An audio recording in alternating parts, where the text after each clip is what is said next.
You received what was good, and Lazarus what was bad. Now he is comforted, where you are tormented. This is one of the most powerful parables that Jesus tells. It's a warning to the world that if you spend too much time thinking about money, power, greed, yourself, then you're already rewarded. And you will be doomed in the next life. It is a powerful message. Most churches don't talk about it as powerful as it is. I don't like to talk about it because it's scary that if we make a mistake here, now, the rest of our lives could be doomed. Now I know and recognize that some of the world even doubts if this is true. Is there a heaven and is there a hell? Out of all that I've seen and all that I've done, I wouldn't be here today if I didn't believe with all my heart that there is in fact both of those places. And I also believe that everyone in this room is going to heaven because you believe, because of your faith, because of your love. I had dinner with a lovely couple a couple of weeks ago at Chan's in Richfield, one of my favorite Chinese places.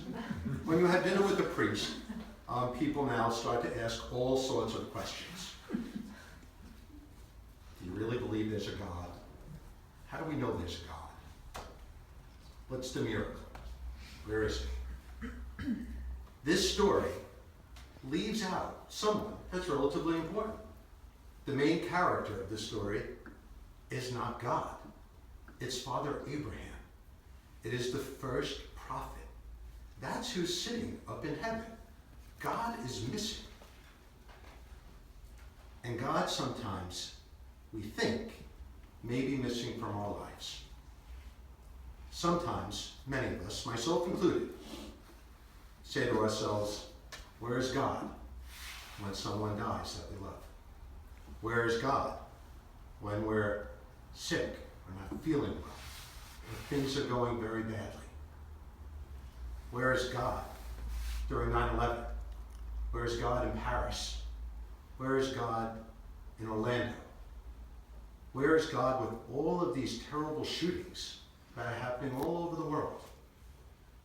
Where is God through war and famine and loss? It's a very good question. It's a very powerful question.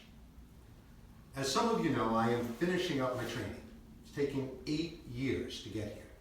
This year will be my last year of CPE in New York City for my clinical pastoral education, to get my license to be a hospital chaplain, to be able to sit in a hospital room, even though we've been doing this for now 4 years, and to be with someone when sometimes they're getting ready to leave. And most of those people in those hospital rooms are not talking about how much money they made, what kind of job they had. They're talking about two things. Sometimes God, not always. Most of the time, they're talking about their family, how much they loved, how much they gave, how much they missed them, or how much they may have made a mistake with them. But that is where God is. That is where the character is today. God doesn't have to be there at the gates. One of my CPE friends, and I'm doing my studies across the street from Union Theological, across the street from Columbia, at something called the Jewish Theological Seminary. So my group has 8 rabbis in it. One of them that I've come to love is a very young female Reformed rabbi. Her grandparents are both survivors of the Holocaust, but she lost most of her family there. And at the end of each year, we have to do a reflection paper. We have to talk about what we learned and where we found God in the past year. And she gave me a new way of looking at God, and I shared this with the wonderful couple that I was having dinner with. She finds God as witness that God is there in all of those terrible times, sometimes sitting right next to us, but very often we're not asking him for help, or we're not even paying attention to him, or sometimes we're even angry with him. The world has a lot to be angry.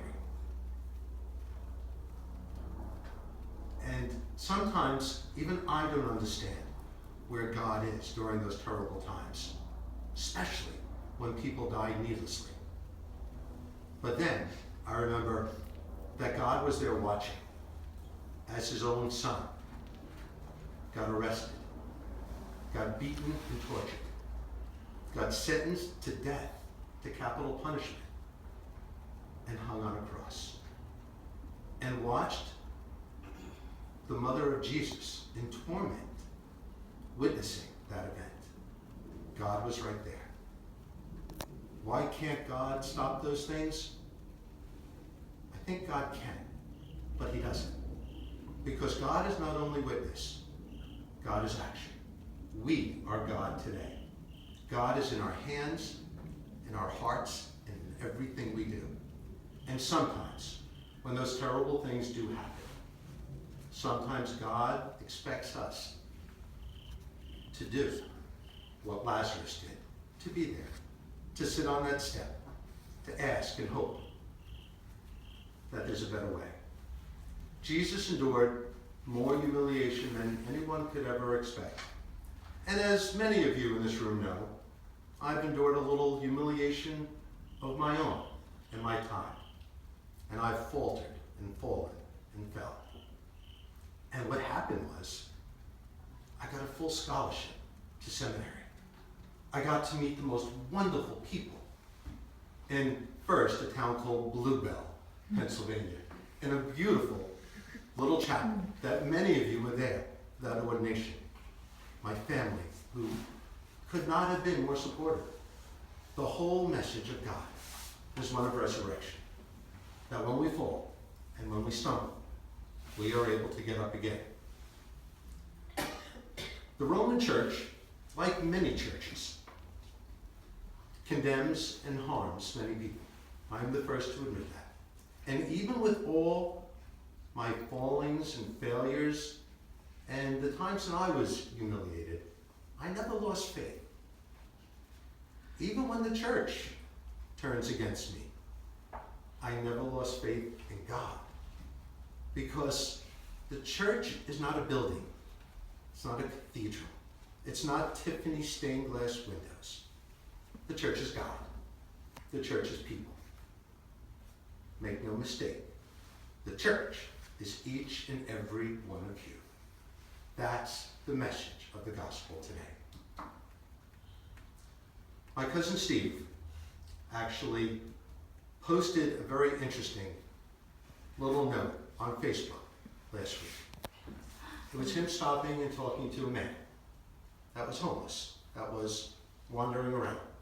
One of the people in the margins of our society that we tend to run away from or cross the street to get away from or not pay attention to. Those are the people that the church is most in need of. That is what church is all about. And Steve stopped his job, got out and spoke to that person, just like I am speaking to you. That's a homily in the real world. Because even though we made a nice little chapel here that is surrounded by family heirlooms and precious people, it is the words of God that make the most difference. The rich man today asked Father Abraham to send him a message so he could warn his brothers, to warn them that they have to do better. Father Abraham said, we've already done that. We said prophets, we said Moses. We even said someone who rose from the dead, and you're not listening. I know it's hard to really have a belief that's as strong as gold and steel, but I also believe, looking around this room, I'm thinking of uncles who have walked on steel girders and who have fallen off walls and who have risen again to make a difference, to create a family, grandchildren, a granddaughter who read the Word of God in this chapel on its first day. That's church. So when someone needs a little help, take a moment and wonder, is God pulling me into action today? Is Lazarus looking down and hoping I do the right thing? And maybe, just maybe, this world will not only be a little bit of a better place, but then hopefully all of us will be in paradise for all eternity and comforted forevermore.